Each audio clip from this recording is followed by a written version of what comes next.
environnementale et des inégalités socio-spatiales dans la justice de l'eau. Merci.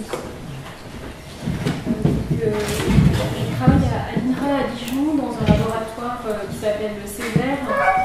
C'est le Centre d'économie et de sociologie appliquée à l'agriculture et des espaces ruraux, qui rassemble essentiellement des sociologues, dont des spécialistes de Bourdieu, et des économistes.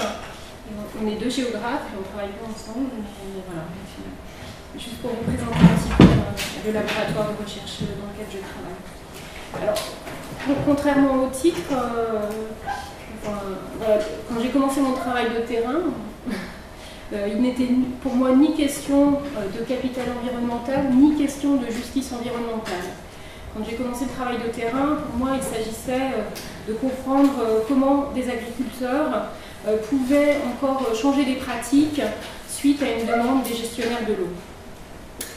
Le terme de justice environnementale, il est venu assez vite quand j'ai commencé mes enquêtes sur le terrain, parce que c'est ce que j'ai entendu des propos des agriculteurs, des éleveurs, avec qui je m'entretenais. J'ai entendu de leur part une demande d'équité vis-à-vis des autres usagers du territoire.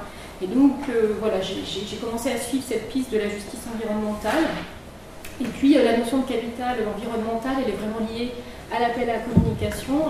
Jim Millington, vous avez relancé une fois les géographes sur la liste GeoTamTam. Je me suis dit, ah oui, quand même, capital environnemental. Puis j'ai pensé au terrain, je me dis, effectivement, ce terrain peut montrer comment finalement un capital environnemental advient. Et donc c'est comme ça que je vous ai proposé cette communication que je vous propose donc de dérouler maintenant. Alors, l'eau a 2 caractéristiques qui peut-être lui confèrent des propriétés de capital environnemental particulières. L'eau, c'est une ressource en mouvement et elle va créer des interdépendances entre les personnes. C'est finalement un objet transactionnel, ça crée des relations entre les personnes par ce mouvement. Et puis l'eau s'inscrit toujours dans une temporalité longue. Les effets qu'on a sur elle souvent se lisent plusieurs années après. Donc voilà deux caractéristiques. Ce qui m'a intéressé dans le terme et le concept de capital environnemental, c'est déjà, finalement je trouve par le mot lui-même, qu'on ne pose pas d'extériorité entre l'homme et la nature. Et ça permet vraiment de travailler cette relation homme-nature. Et puis, à travers le terme, moi j'ai aussi lu un rapport matériel actif de production de ressources naturelles et de production de sens autour de ces ressources naturelles. Alors le terme de justice environnementale, il a été, au départ c'est d'abord un mouvement social qui naît aux États-Unis. Il y a un cas qui est souvent cité, qui est le cas de Love Canal, où on a des populations pauvres qui souffrent de pollution puisque les sols ont été contaminés par un usage industriel. Et c'est le support à des mouvements sociaux. Donc souvent ce terme de justice environnementale, il est lié à des mouvements sociaux qui parlent plutôt d'injustice que de justice d'ailleurs, d'injustice qui vont toucher des minorités sociales, raciales, des femmes. Donc souvent aussi quand on cumule certaines inégalités, on va parler d'injustice ou de justice environnementale. Et c'est aussi devenu finalement un courant de recherche. Il y a des auteurs qui ont fait une bibliométrie sur le terme de justice environnementale et qui montrent effectivement que c'est un champ assez florissant à partir notamment dans les années 2000. Et ils parlent même, puisque les auteurs sont souvent américains, presque d'un concept américain. Ce qui est intéressant dans cette approche de la justice environnementale, et c'est ce qui m'a intéressé aussi, c'est qu'il y a souvent une perspective critique, de géographie critique, et puis aussi dans les méthodologies de recherche, on fait beaucoup attention aux personnes qu'on enquête. Il y a des démarches participatives qui associent les gens dans la recherche, et donc voilà, on appelle les indigenous methodologies, qui est aussi une composante de cette justice environnementale. Alors en France, des auteurs, et notamment les collègues de Ludovic qui est intervenu ce matin, ont travaillé ce concept de justice environnementale par rapport aux politiques agro-environnementales. Et les collègues, je parle de Valérie Delbrève et Jacqueline Kando, On parlait d'efforts environnementaux quand des agriculteurs signent des contrats pour s'engager dans des mesures agri-environnementales. Elles ont parlé d'efforts environnementaux, ou aussi elles ont posé la question, et je pense aussi à une autre personne, Nathalie Lewis, qui est une sociologue canadienne, qui posait aussi la question du mérite. Qui est méritant? Alors quand on finance des mesures agri-environnementales, on finance un mérite futur, mais que dire du mérite passé? Donc ils ont posé ces questions-là. Alors le concept de justice environnementale, moi je l'ai pris dans une interrogation sur à qui on impute les responsabilités, quel genre d'équité entre générations.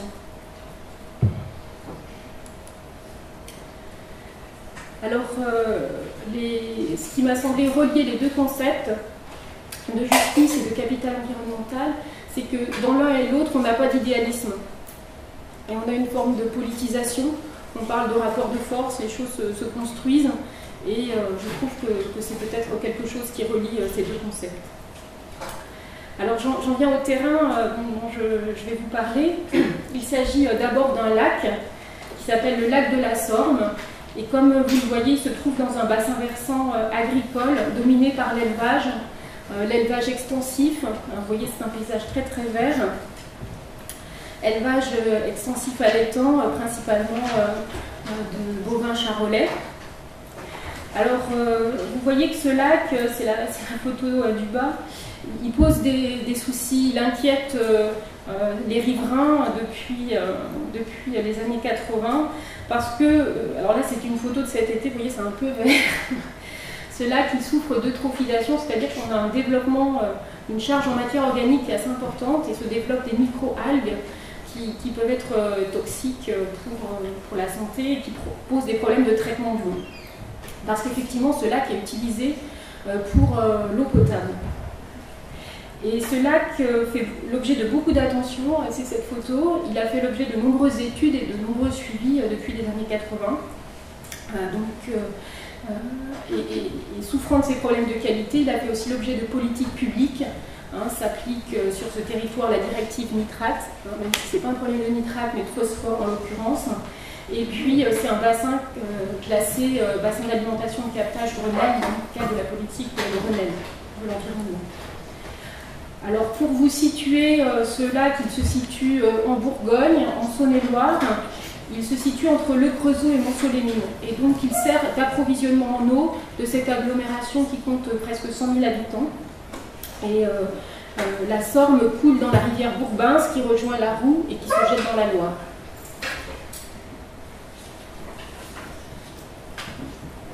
Alors l'agglomération a joué un rôle clé et l'histoire du lac est associée à l'histoire de l'agglomération puisque cette communauté urbaine est constituée en 1970, donc la communauté urbaine du Creusot-Monceau est constituée en 1970, elle fait suite au syndicat minier puisque nous sommes, pour ceux qui ne connaissent pas, sur une zone de production de charbon et d'industrie minière très importante, aujourd'hui bon, beaucoup moins avec le déclin.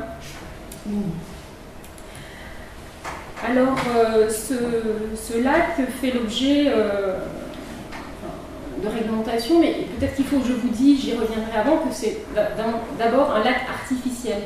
Il a été créé par le barrage de la rivière Sorme que vous voyez, vous avez vu sur la carte précédente. Et donc ce lac est une création, une mise en eau suite au barrage dans les années 70, entre l'hiver 70 et 71.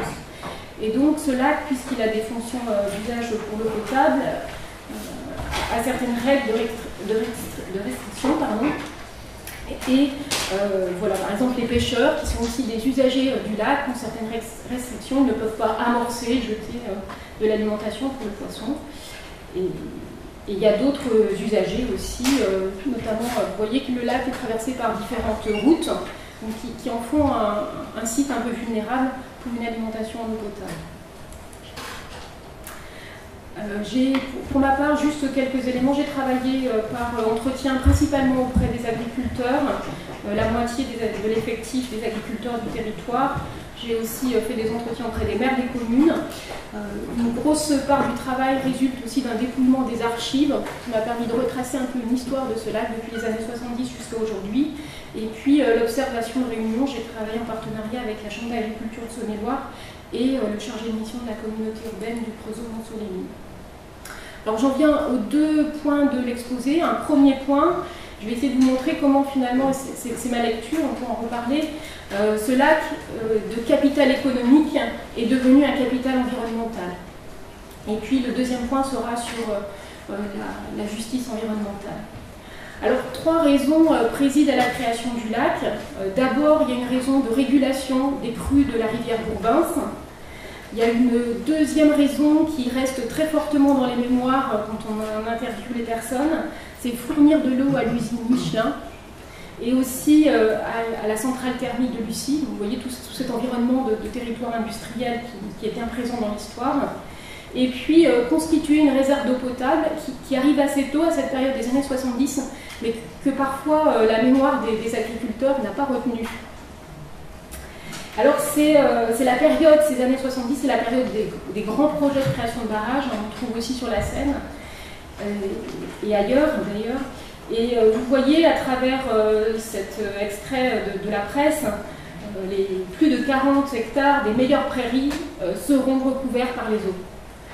Et c'est vraiment un traumatisme pour les agriculteurs du lieu qui voilà, ont un attachement à leur terre, de voir leur terre disparaître sous les eaux, en plus les meilleures prairies, ces prairies de fond, et pour certains aussi des habitations.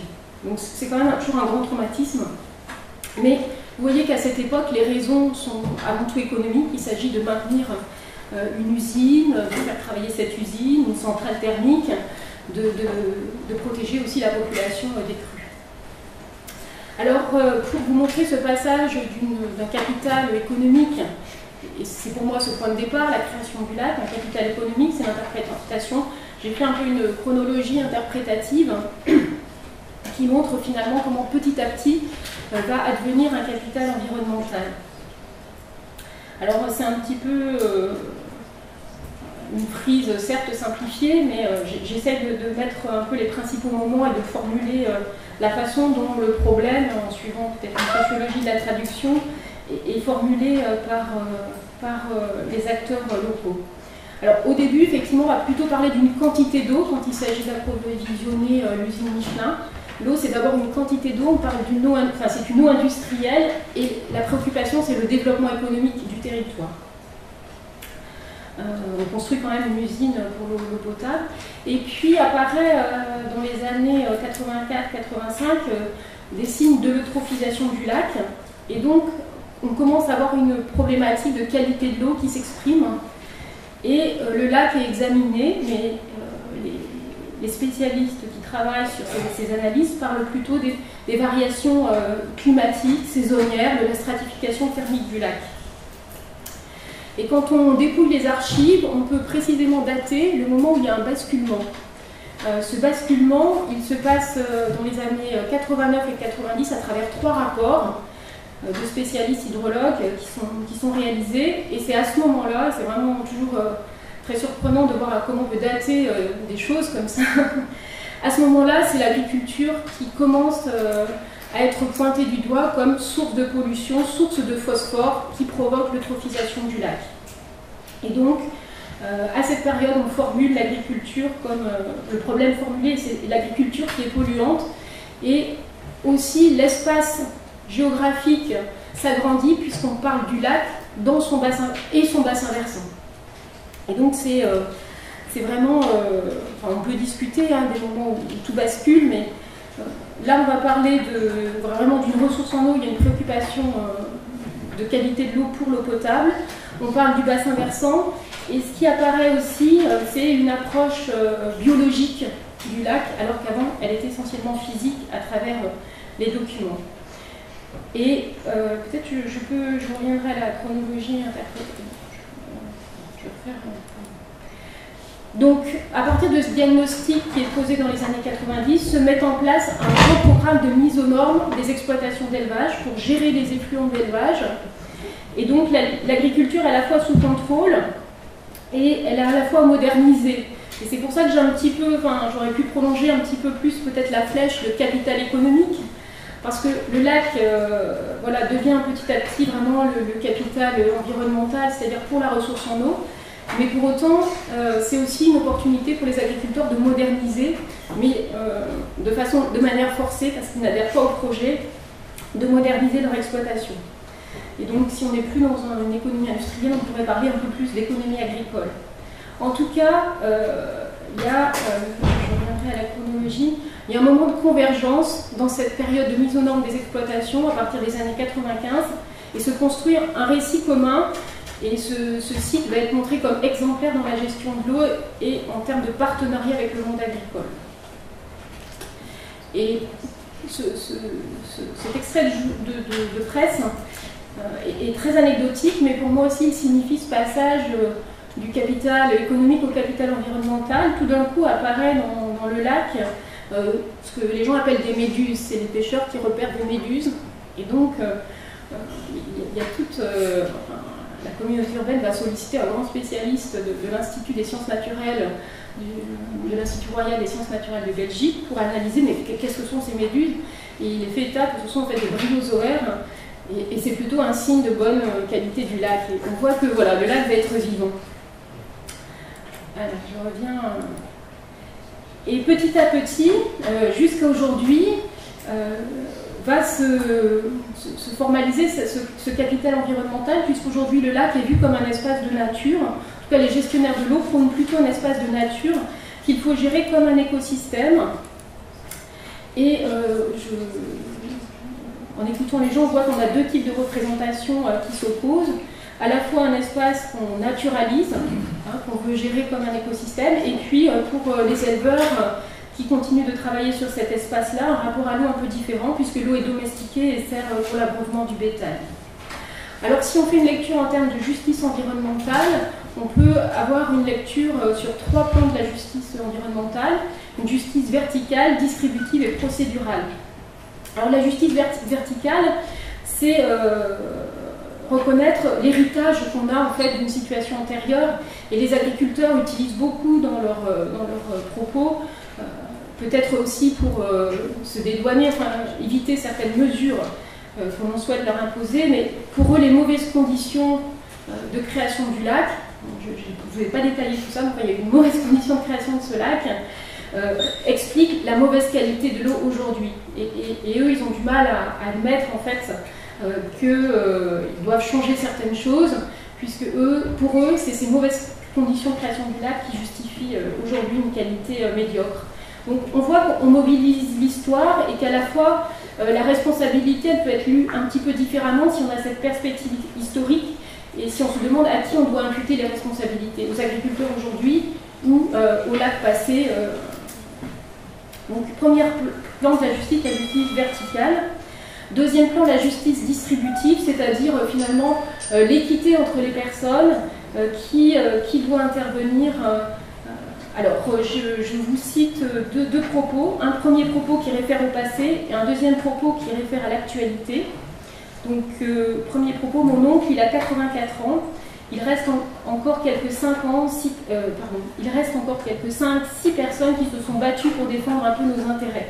On ne peut pas être contre le barrage, mais défendre au niveau du montant des indemnités. Il y a eu des gens qui ne se sont plus parlé pendant 3 ans parce que... Voilà. Donc, pour montrer ce temps un petit peu dur. Et puis aujourd'hui, les propos des agriculteurs qui montrent cette demande d'équité et de justice. On est une petite cinquantaine, on est facile à manger. C'est peut-être plus facile de faire plier 10 agriculteurs que de faire plier une ville. Alors donc, mais bon, c'est vrai qu'on est si peu nombreux qu'on est vulnérable. Et leur demande, c'est que tous les usagers fassent aussi des efforts pour améliorer la qualité de l'eau. Dernier plan, la justice procédurale. C'est la justice qu'on exprime à travers la prise de décision. Et ce qui est très très fort, et l'histoire aussi montre que les études et les expertises se sont multipliées depuis les années 80, et les agriculteurs finalement sont peu entendus comme observateurs compétents de l'espace, comme détenants des savoirs sur cet espace, et leur point de vue peine à être entendu face à des expertises en hydrologie qui ont un certain point de vue sur le fonctionnement du lac et de son bassin versant. Et une citation qui résume tout ça, nous, on ne fait pas un gros poids face à toute cette masse pensante. Alors pour conclure, je je peux conclure en 2 points. D'abord, le lac de la Sorme et son bassin versant, on l'a bien vu, sont une production socio-naturelle qui varie dans le temps. Et on aurait pu aussi faire une lecture de plusieurs cycles hydrosociaux parce que le périmètre des acteurs convoqués au cours de cette frise que je vous ai montrée va varier. Donc, première idée. Et puis, deuxième idée, c'est sur ce qui relie justice environnementale et capital environnemental.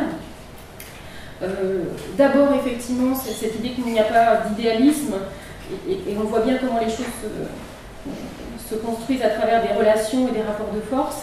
Et puis aussi un autre plan qui me semble les relier, c'est cette approche constructiviste, c'est-à-dire que les choses se font dans le temps et ne peuvent se comprendre que dans un temps long, où on voit comment les choses adviennent. Voilà, je vous remercie.